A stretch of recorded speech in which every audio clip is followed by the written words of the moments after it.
जब इंडिया में वोटिंग होती है तो यहाँ पर हारी हुई पार्टी सिर्फ एक ही बात बोलती है, आप नोटा पे डालो मैं ही जीतूंगा, आप गाड़ी पे कार पे डालो मैं ही जीतूंगा, आप हाथ पे डालो जीतेगा तो कमल ही। जहाँ जहाँ ये पता चलता है ये बीजेपी का बूथ नहीं है, ये किसी और ऑपोजिशन वालों का बूथ है, यहाँ ऑपोजिशन पार्टी को ज़्यादा वोट मिलेंगे तो वहाँ ये मशीन ख़राब कर देते हैं। 3-4 घंटे मशीन ख़राब रहती है, लोग लाइनों में लग लग के घर चले जाते हैं, वहाँ पे वोट कम पड़ जाते हैं। लेकिन जब वही पार्टी किसी अदर स्टेट से जीतती है तो वो कभी नहीं बोलेगी कि उन्होंने ईवीएम मशीन को हैक करके इस बार के इलेक्शन जीते हैं। 2009 में उड़ीसा के असेंबली एंड लोकसभा इलेक्शंस में बीजेपी ने अपनी हार का एलिगेशन ईवीएम मशीन पर लगाया और फिर से बैलेट पेपर से वोटिंग करने को कहा। देखो, जो ये बड़ी बड़ी पॉलिटिकल पार्टीज होती है वो हमेशा से ईवीएम मशीन पर ब्लेम करती आ रही है। तो आज के इस वीडियो में हम जानेंगे कि क्या रियल में ईवीएम मशीन को हैक करके इलेक्शंस को जीता जाता है। जानते हैं इस वीडियो में।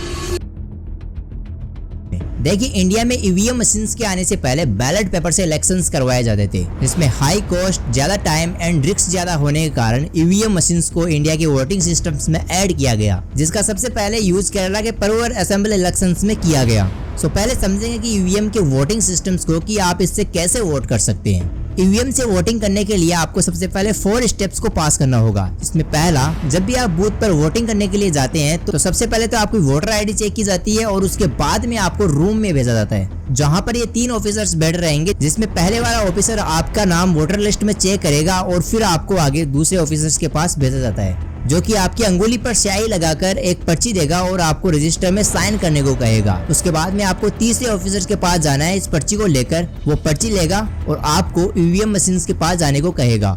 वहां पर आपको अपनी मन पसंदीदा पॉलिटिकल पार्टी को वोट करना है इस बटन को दबाकर, जिसके बाद में डबल वीपीटी मशीन्स के ट्रांसपेरेंट विंडो में उस कैंडिडेट के serial number, name and symbols दिखाई देंगे 7 सेकंड के लिए। उसके बाद में जो वो पर्ची है वो इस बॉक्स में चली जाएगी। इससे आपकी ये सहमति हो जाएगी कि आपने जिस पॉलिटिकल पार्टी को वोट किया है वो वोट आपका सही लगा है। अब इस मशीन को हैक कर पाना ना के बराबर है, क्योंकि इसमें वाईफाई, इंटरनेट, ब्लूटूथ जैसी किसी भी तरीके की कनेक्टिविटी नहीं है। लेकिन अब तक हमने जनता के मुंह से कभी नहीं सुना है कि जिस पार्टी को वो वोट कर रहे हैं वो वोट किसी अदर पार्टी को जा रहे हैं। देखो, 2009 के इलेक्शंस में बीजेपी लीडर लाल कृष्ण आडवाणी ने ईवीएम मशीन्स पर ये ब्लेम किया कि वो एक फुल प्रूफ मशीन नहीं है, क्योंकि उस टाइम पे उन्होंने इलेक्शंस हारे थे।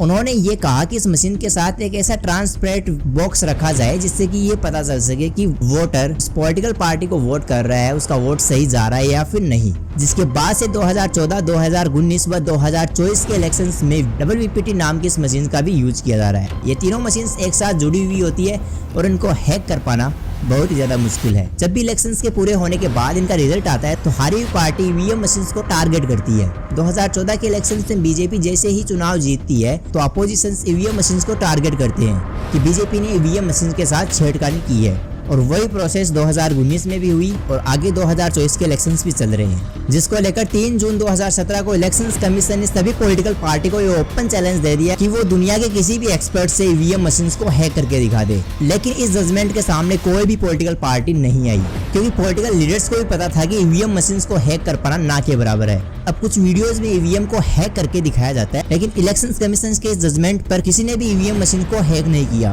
तो इस बात को तो आप दिमाग से निकाल ही दो कि ईवीएम को हैक भी किया जा सकता है। हमारे इंडिया में जब भी कोई पॉलिटिकल पार्टी हारती है तो उसके पास सिर्फ 2 ही ऑप्शंस रहते हैं अपनी हार को छिपाने के लिए, जिसमें से पहला ये है कि वो जीती हुई पार्टी पर ये एलिगेशंस लगाते हैं कि इन्होंने धर्म के नाम पर इलेक्शंस को जीता है, और दूसरा ये कि वो ईवीएम मशीन्स को टारगेट करता है। बट इस मुद्दे को लॉजिकली देखा जाए ना तो पॉलिटिकल पार्टीज अपनी हार को छिपाने के लिए ये सारे प्रोपेगेंडा करते हैं, और अब तो इलेक्शंस भी चल रहे हैं और जब इनका रिजल्ट आएगा तो एक बार फिर से अपनी हार को छिपाने के लिए ईवीएम मशीन्स को टारगेट करेंगे और जनता को बेवकूफ बनाएंगे। तो इस वीडियो को जितना हो सके उतना शेयर करो, और आपको ये इन्फॉर्मेशन जानकर कैसा लगा है हमें कमेंट बॉक्स में जरूर बता देना।